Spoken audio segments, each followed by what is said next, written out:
Inilah 3 pelindungan dan pelatihan moralitas.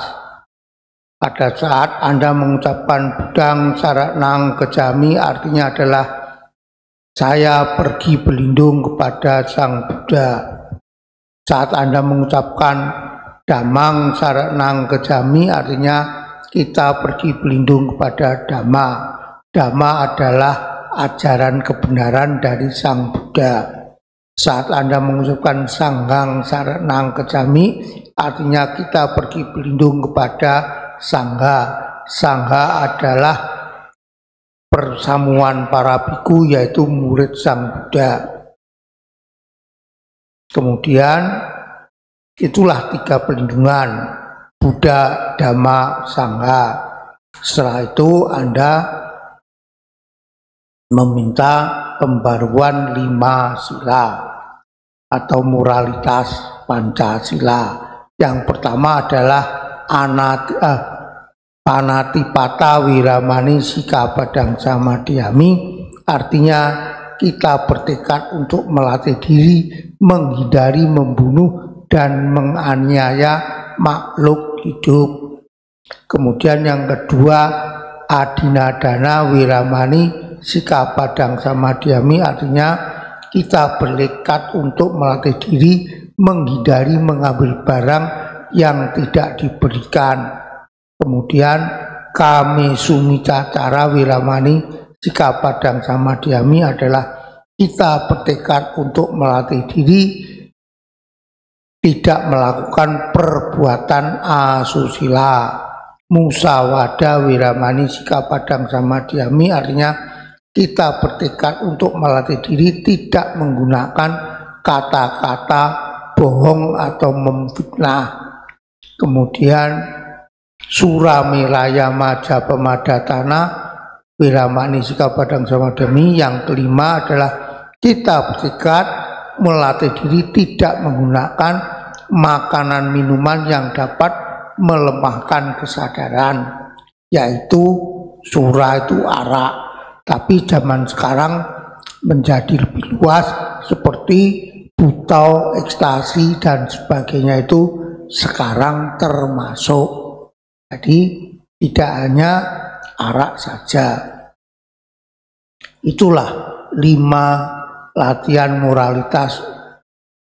Tapi untuk hari ini ditambah 1 lagi, yaitu apa? Noble silent, artinya tidak berbicara pada saat selama latihan ini hingga jam 4. Itu adalah tambahannya. Latihannya adalah berusaha 1 jam meditasi duduk. Kalau meditasi duduk, apa yang dilakukan? Duduklah bersila seperti saya. Kemudian alas yang tinggi itu adalah sebagai tempat duduk atau tempat pantat kita. Kalau Anda kurang tinggi, ya gunakan alas yang tipis, ditumpuk lagi. Tapi saya ingatkan, jangan terlalu tinggi. Kalau terlalu tinggi, kita akan goyang sehingga duduknya tidak mantap. Setelah itu pejamkan mata secara ringan. Bagi yang menggunakan kacamata, kalau mengganggu bisa dicopot, diletakkan di samping kalau mengganggu. Setelah itu amati napas masuk dan napas keluar Anda bila perlu, karena napas bagi pemula adalah sangat halus sehingga tidak terasa, bisa dicatat. Contohnya, saat Anda menarik napas masuk catat saat itu bersamaan itu catat masuk. Saat menghembuskan napas keluar bersamaan itu catat keluar. Dengan adanya bantuan pencatatan sesuai dengan aktivitas masuk dan keluarnya napas, maka objek napas itu akan menjadi nyata atau jelas bagi Anda. Dengan demikian, Anda kalau bisa mengamati atau merasakan napas itu secara jelas, pikiran Anda tidak mengembara kemana-mana, konsentrasi Anda bisa menjadi kuat. Saat itu Anda bisa duduk dengan lebih tenang dan bisa menjadi lama. Bahkan kalau nanti Anda rajin berlatih, maka 1 jam duduk itu tidak apa-apa. Setelah 1 jam duduk, maka latihan dilanjutkan dengan meditasi jalan. Saat meditasi jalan, ya kita jalan, maka mata kita terbuka, tetapi lihatlah pandangan mata melihat ke bawah, kurang lebih ya 5 langkah atau 3-4 langkah di depan kita. Dengan demikian, jangan khawatir Anda tidak akan tersandung. Saat meditasi jalan apa sebagai objeknya? Kalau duduk tadi kan napas, saat jalan objeknya adalah langkah kaki. Pertama, secara mudah aja amati langkah kaki, kanan kiri, itu saja sudah cukup. Kalau Anda capek, ya bagi yang masih muda, masih kuat, istirahatnya berdiri. Saat berdiri apa yang diamati? Saat Anda berdiri, yang diamati adalah sama napas. Demikian juga saat nanti Anda meditasi duduk, kalau baru kan tidak kuat 1 jam. Saat Anda kesemutan atau sakit, Anda bisa berdiri di tempat kurang lebih 5 menit. Kalau 5 menit itu sudah kesemutannya sudah hilang, duduk kembali, ya itu saja yang dilakukan. Jelas? Kalau tidak ada pertanyaan, sekarang akan saya bimbing.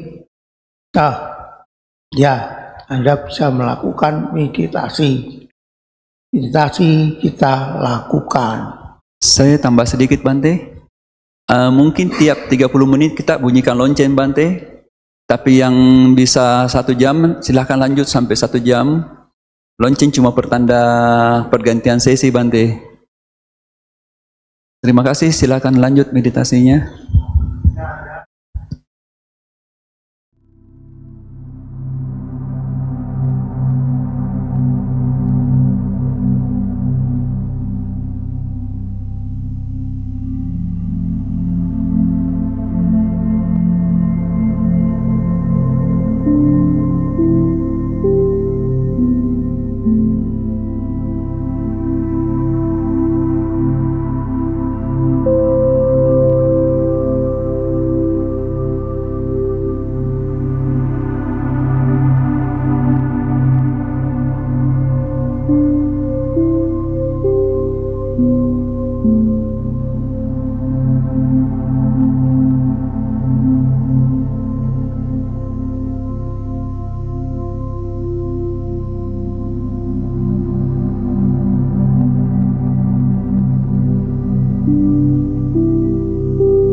Skihontu Bante, saya ingin bertanya, apakah ciri-ciri dari upacara samadhi Bante?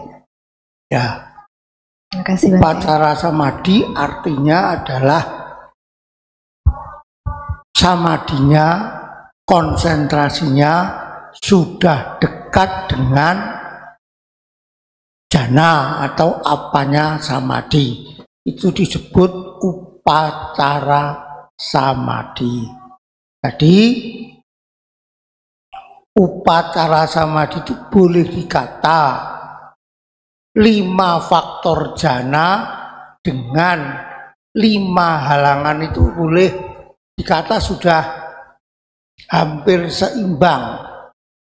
Ya kadang kuat samadhinya, kadang kuat halangannya, jadi tidak tentu, belum mantap. Tapi kalau si yogi sedikit lagi meneruskan latihannya, maka dia akan masuk dalam apa yang disebut jana atau samadhi. Jadi begitu. Semua yogi yang rajin berlatih pasti mengalami mencapai apa yang disebut upacara samadhi.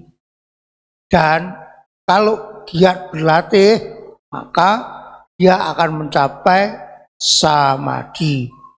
Ciri-cirinya tentu saja hampir sama dengan samadhi, yaitu 1, pikiran kita dalam saat meditasi memegang objek sudah kuat. Artinya objek itu sudah tidak kemana-mana. Atau yang disebut faktor ekagata. Yang kedua, suara saat itu sangat kecil, boleh dikata hampir tidak terdengar. Saat itu yogi tidak akan terganggu atau kaget saat mendengar misalkan temannya yang batuk atau apapun, dia tidak akan, walaupun mendengar, dia tidak akan terkejut atau kaget. Karena apa?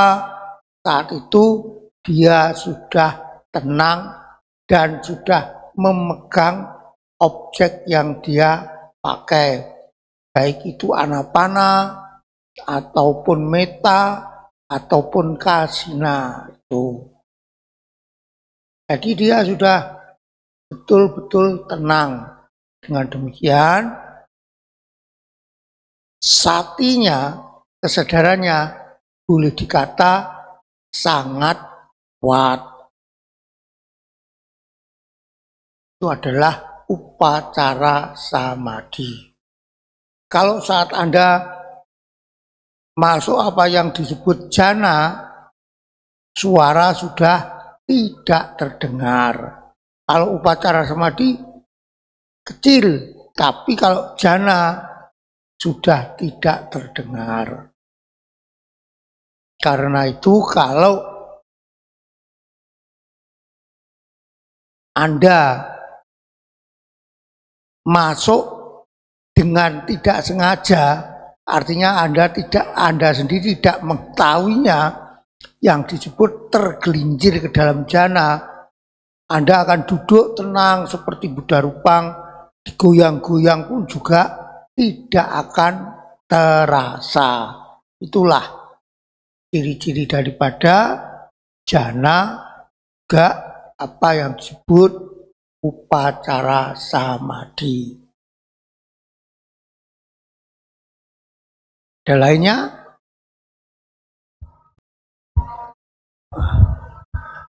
Menyambung penjelasan dari Bante terkait jana, Bante.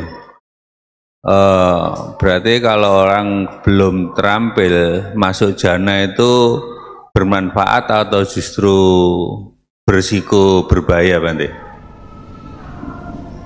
Ya, ada bahayanya juga tidak. Bahayanya biasanya orang-orang yang tergelincir Karena tergelincir itu kan tidak sadar. Nah, namanya tidak sadar ya dalam kehidupan sehari-harinya mungkin atau tidak mungkin, kebanyakan dia bisa tidak sadar. Misalnya karena orang masuk jana itu kan kemauannya itu kuat atau menjadi teguh. Jadi apa yang dia inginkan itu kebanyakan ingin terjadi seperti apa yang dia inginkan. Kalau tidak, dia akan marah. Nah, itu adalah bahayanya. Karena itu alangkah baiknya loh. Kalau latihan namanya tergelincir kan tidak tahu, tidak apa-apa. Tetapi alangkah baiknya kalau kita berlatih dalam keadaan sadar. Karena apa? Saat kita mau masuk ke jana atau upacara samadhi, yang pertama kita harus mempunyai apa yang disebut tekad atau aditana. Tanpa adanya aditana atau tekad, sulit untuk masuk jana. Karena apa?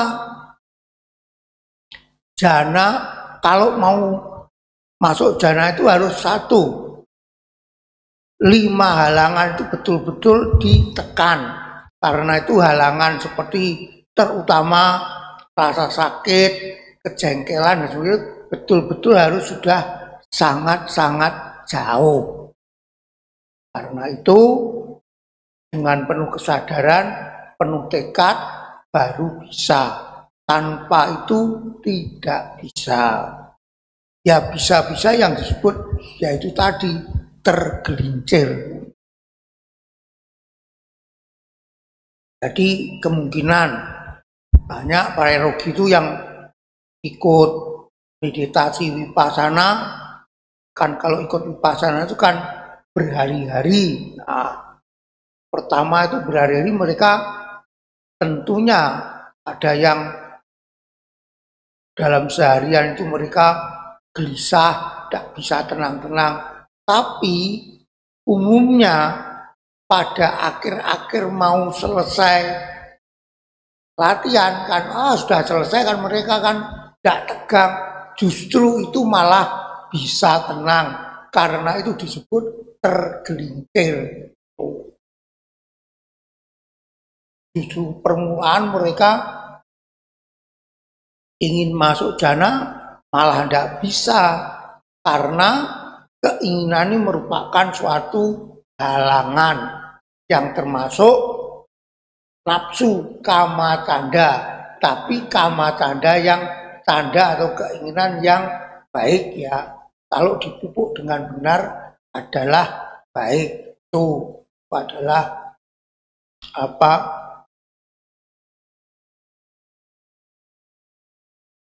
Yang perlu diketahui. Baik Bante, terima kasih.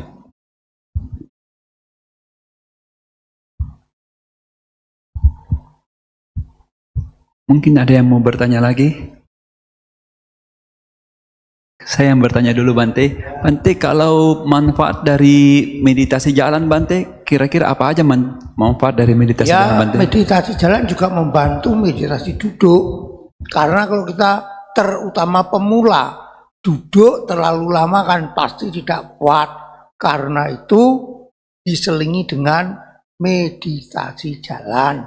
Di samping itu, meditasi jalan juga bisa membantu memperbaiki kesehatan kita.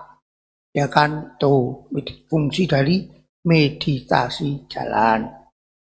Dan meditasi jalan adalah sangat penting karena apa? Jalan itu adalah gerak. Nah, saat bergerak itu kan kita sulit untuk membentuk kesadaran atau satu yang kuat. Karena itu ada meditasi jalan. Kalau meditasi jalannya baik, tentu meditasi duduknya baik. Itu adalah manfaat meditasi jalan. Terima kasih Bante. Ya. Mungkin teman-teman lain masih ada pertanyaan? Namo Buddhaya Bante. Dulu di sini saya pernah latihan juga meditasi tidur. Itu bagaimana Bante? Saya udah lupa. Kalau meditasi tidur ya tidur terlentang biasa saja, nggak usah miring seperti Buddha Rupang. Karena kalau tidak terbiasa Anda miring seperti Buddha Rupang, kalau terlalu lama bisa ini tertekan salah urat, ya terlentang biasa saja. Kemudian objeknya apa? Ya objeknya tetap napas, tapi umumnya kalau napas mudah tertidur. Lalu apa Bante? Bisa Anda gunakan kembung kempis perut, karena kembung kempis perut itu lebih kasar daripada napas. Karena objeknya lebih kasar, pertama mudah Anda amati. Karena mudah Anda amati dan lebih kasar, maka tidak mudah Anda tertidur itu. Terima kasih Bante. Ya. Boleh saya cerita sedikit Bante? Boleh. Tentang pengalaman. Ya. Tahun yang lalu itu Desember, saya ikut di Bali di Bante Aloka. Ya. Nah, saya mengikuti meditasi itu 1 minggu. Jadi jam 5 pagi sampai jam 8, lalu sarapan, terus jam meditasi kembali sampai jam 12, makan siang, meditasi lagi sampai jam 4. Setelah itu istirahat sebentar, habis jam 6 meditasi lagi sampai jam 9. Ya. Nah, awal-awalnya itu memang saya bertiga, lansia semua Bante. Nah, itu di situ itu memang di atas gunung. Nah, senang gitu. Begitu datang langsung foto-foto di padepokan itu. Nah, setelah itu besoknya pas waktu meditasi itu ditanya sama Bante Aloka, selama meditasi tadi dikelihatin apa? Nah, di situ teman-teman saya itu juga cerita, ada yang dilihatin ini, ada yang dilihatin itu, dilihatin ini. Nah, saya dulunya juga seandainya dekat gitu saya sudah lari Bante, mau pulang lagi ke Surabaya, saking jauh. Jadi di depan itu meditasi itu ada ulet bulu, ada ular. Tapi ya lama-lama setelah itu nggak apa-apa, gitu. Meditasi lancar, Bante. Terima kasih, ini pengalaman saya, Bante. Namo Buddhaya. Ya. Kalau Anda meditasi, alangkah baiknya melihat apapun adalah diam saja. Kecuali hal yang menakutkan, baru Anda bisa melengkapi dengan parita karania. Kalau Anda takut, kalau Anda tidak takut ya tidak apa-apa, lanjutkan aja. Sebutkan aja sapi sata babantu sutata, semoga semua makhluk hidup bahagia. Itu pun juga bisa membantu. Bante, ada satu pertanyaan lagi Bante. Selamat sore Bante. Kalau ikut meditasi berjalan, apakah mata juga harus terpejam? Terbuka. Terbuka. Karena kalau saya praktekkan kalau terpejam bisa keseimbangannya itu kurang, bisa jatuh. Ya itu karena itu terbuka. Oh terbuka ya. Memang yang benar itu terbuka. Oh ya. Makasih Bante.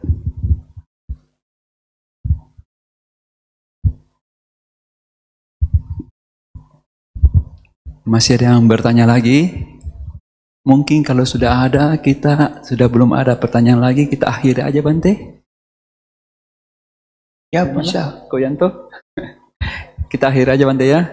Habis ini kita foto bersama dulu Bante setelah nama Karapata. Bante yang pimpin nama Karapata Bante. พิธี